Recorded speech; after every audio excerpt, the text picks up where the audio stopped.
Hey guys, welcome back to our channel and to the second installment of our scientific illustration series, where I take you through start to finish, step by step, how I create my watercolor paintings of trout and other fish. Last episode we covered the beautiful and rare native landlocked Arctic char of Maine, locally known as blueback trout.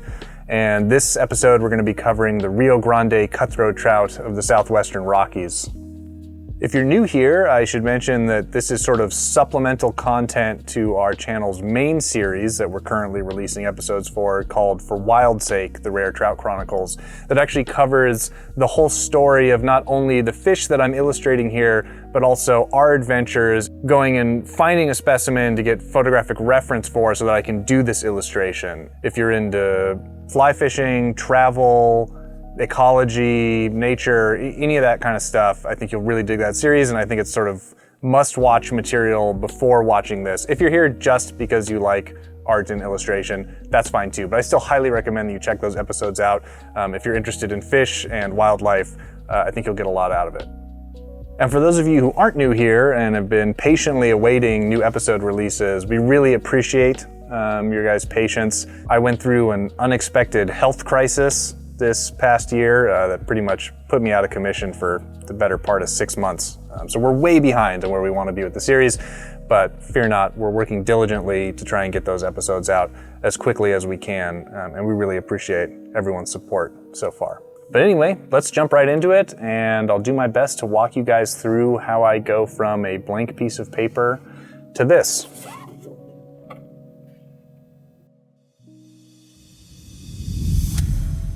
I forgot to mention that both original paintings and reproduction prints of this fish and every other one in this series is available in our shop on our website. There's a link in the description for that down below. Depending on how soon you're seeing this, the original painting may still be available. Check that out if you're interested in owning original artwork.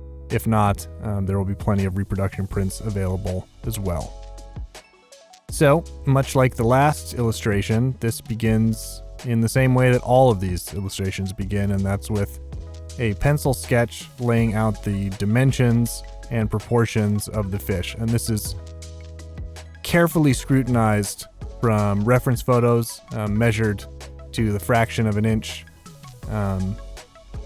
It seems like no big deal if you get something a little bit off, but especially for people like me and perhaps like you who are accustomed to looking at trout and fish, just like the human face or anything else, the patterns that we're used to observing. If something's just a little bit off, you can really tell. So really important to take your time and do erase a lot, because at the end of the day, this is still freehand.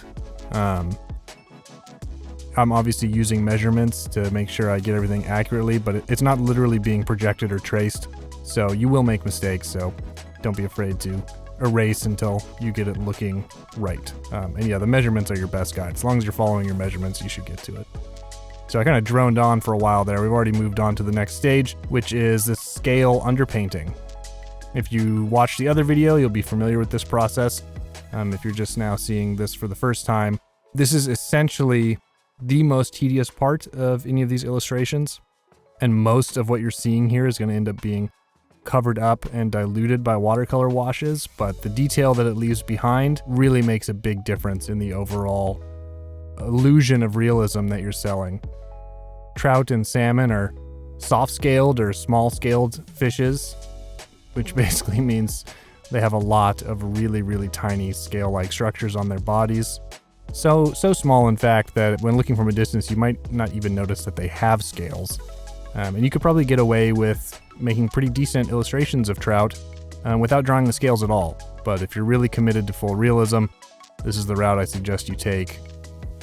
And that really just means putting in hours and hours, for my technique here anyway, using a pencil to draw out these scales. And you'll see as this goes on, that's sort of a 3-step process to get these scales looking real and 3-dimensional. And the first step of that process is what I sort of consider an underpainting here in graphite, which is essentially creating the shadowed relief around each scale.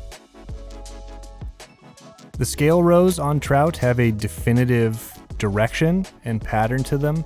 They're not just sort of a cross-hatched pattern. They have a direction leading out of the lateral line. And they almost, when you look at it, are sort of backwards if you were looking at the fish front to back in terms of what would seem streamlined. But yeah, they move backwards and terminate at the lateral line. So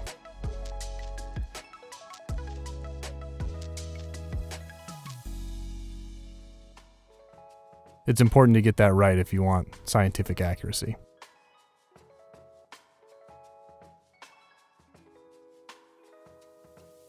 Here I'm just dabbing up some of that excess graphite with a eraser before I go in and start these washes.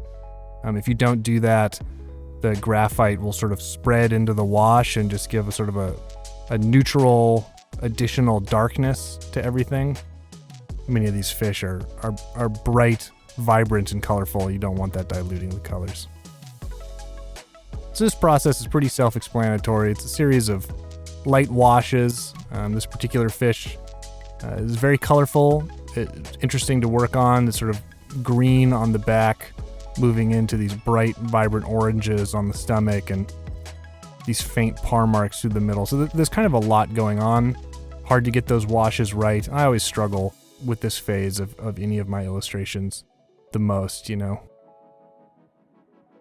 When you look at these trout in real life or in your photographic reference, you'll see these beautiful gradients of color and tone mapping from the back to the stomach of these fish, and trying to achieve those gradients smoothly in watercolor can be quite challenging because watercolor sort of likes to do whatever it wants to do in some respects. You kind of have to learn to lean into that, and it oftentimes will show signs of the brush strokes or the way paint wants to run in one direction or another based on the texture of the paper, etc. So getting a really, really, really smooth gradient can be kind of difficult, but detail is our friend here, as you can see already as I'm starting to mark in these spots from the tail emanating forward.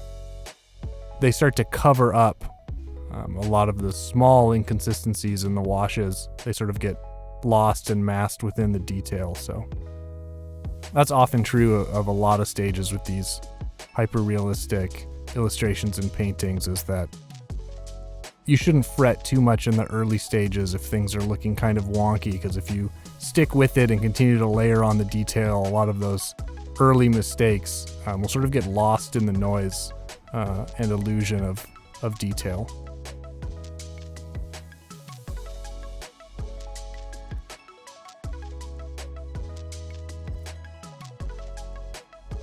You can see here I'm studying the reference photos pretty closely. I'm not just using them as a reference for what this type of trout looks like. This illustration is an exact replica of one specific fish, which we caught, and you can see in the For Wild's Sake episodes that I mentioned earlier. So where I'm placing these spots isn't just random. I'm not just looking at the fish and saying, oh, they're more concentrated towards the tail and they become more sparse towards the front, and then just sort of winging it from there. I'm literally placing each spot exactly as it lays on the fish itself. No one can paint it better than nature itself, so it's pretty hard to go wrong if you stick to the reference. Moving on to the fins here, it again sort of happens in two stages. You have your underlying washes to get the color and tone, and then coming back over the top and painting in the high contrast fine lines of the rays of these fins. And you know what? The only way to really understand how these rays work in a trout's fins is just to spend a lot of time staring at detailed photographs and also other scientific illustrations. I think I spent a lot of time in my early life of drawing fishes illustrating, painting these incorrectly because I just hadn't observed them properly in real life. And, you know, maybe this is a cliche or you've heard this before, but the art of drawing, illustrating, painting, any of these fine arts is, in my opinion, really just the art of seeing. your ability to recreate, once you have a decent hand-eye coordination and some skills with your tools built up, your ability to recreate something is really only limited to your ability to be able to see it in the first place.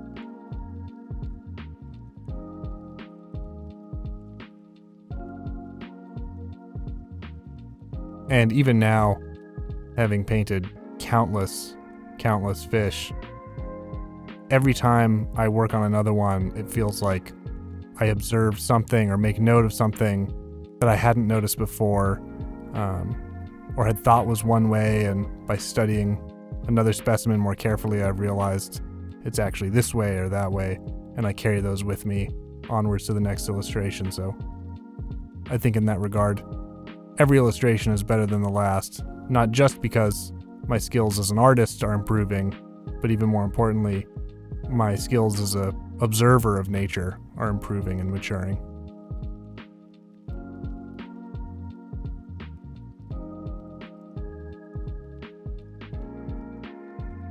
The tail here is essentially the same method as the other fins. You'll see here that I'm pulling these lines for the fin rays with a thin liner brush. I'm actually using paint to create those lines as opposed to a hard-tipped pencil. In more recent illustrations, I've started actually incorporating this step more in the underpainting like I do with the scales, using a pencil. But back when I did this illustration, I was still using the brush, which achieves nice results, but it's incredibly tedious, time-consuming, and actually pretty stressful trying to pull those super thin lines with watercolor paint on a thin brush. You'll notice here that to create these spots, it's sort of two steps. I'm using a burnt umber to paint it initially, and then going back over it with a Payne's gray. I think that just gives a more rich and dense black than a black colored watercolor paint does. Your results may vary, but I've always found that creates a better looking, denser black color, mixing it in two parts that way.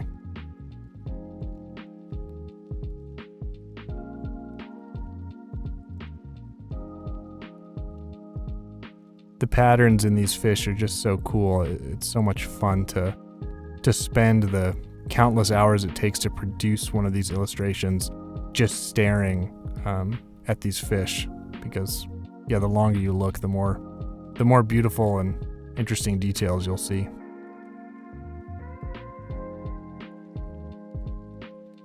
So unfortunately, I think my battery must have run out or something. We missed some steps here on the face. We're kind of past the eye and gill plate and early washes, so apologize about that. But I will say, to get here, there was a lot of layering.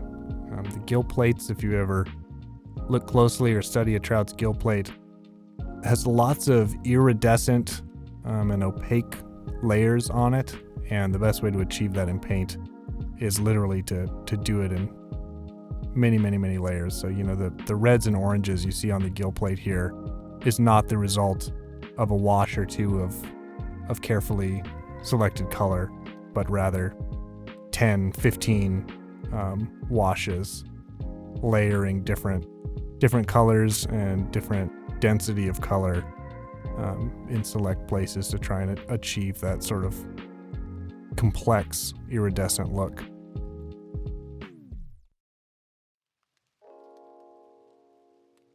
Here I'm going in and just making last minute adjustments to the body, cleaning up the lines around it, drawing in some of the shadows from the ribs, adding a little bit of saturation to that orange. Because the last step here, if you remember from the last video, is to highlight all these scales again. And once you've done this, there's no going back to adjust any of the sort of broader strokes underneath, because you now have a layer of gouache, which is a opaque watercolor paint on top in these scales, and it, just like any type of watercolor, is reconstituted with more water. So if you painted these scale highlights on the top and then decided you needed to go back in and change something underneath them, a brush with water on the top would re-wet those scales and smear them and smudge them all over the painting. So you kind of have to be fully confident and set with what you've painted underneath before this process. And this again is just a matter of pure willpower. This takes forever. I know it's sort of flying by here on screen, but this time lapse was shot over hours and hours and days. You can see here in real time what this looks like. Your eyes go cross-eyed, your hand cramps up, your back hurts from hunching over the paper. But yeah, if you stick with it, I think the results speak for themselves. And so this would sort of be the third step that I mentioned in a 3-step process. The underpainting to represent the shadow, the washes to sort of represent the color, and then these opaque spots over the top of the same scales to sort of represent the highlights.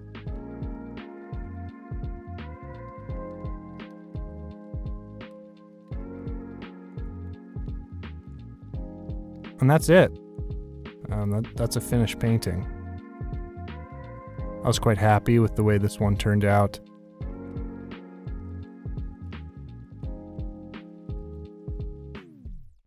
I feel like this one kind of flew by here, and I'm sorry if there was anything in there that you wanted me to expand on more or that you didn't quite understand. Definitely go back and check out the previous episode on Arctic Char. I talked a lot about all of the same techniques used in here, some of it in more detail than I was here.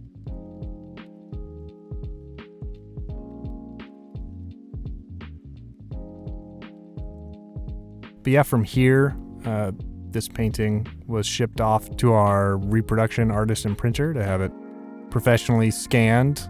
And from there, once I have it digitally scanned, I do make some adjustments to contrast and saturation, etc.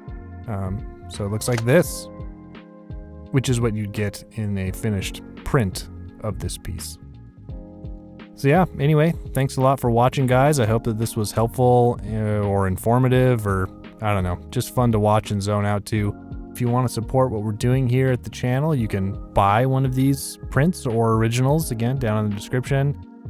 Or in lieu of that, just like, subscribe, share, tell all your friends, tune in, watch the videos we got coming up in the future, and we'll see you there.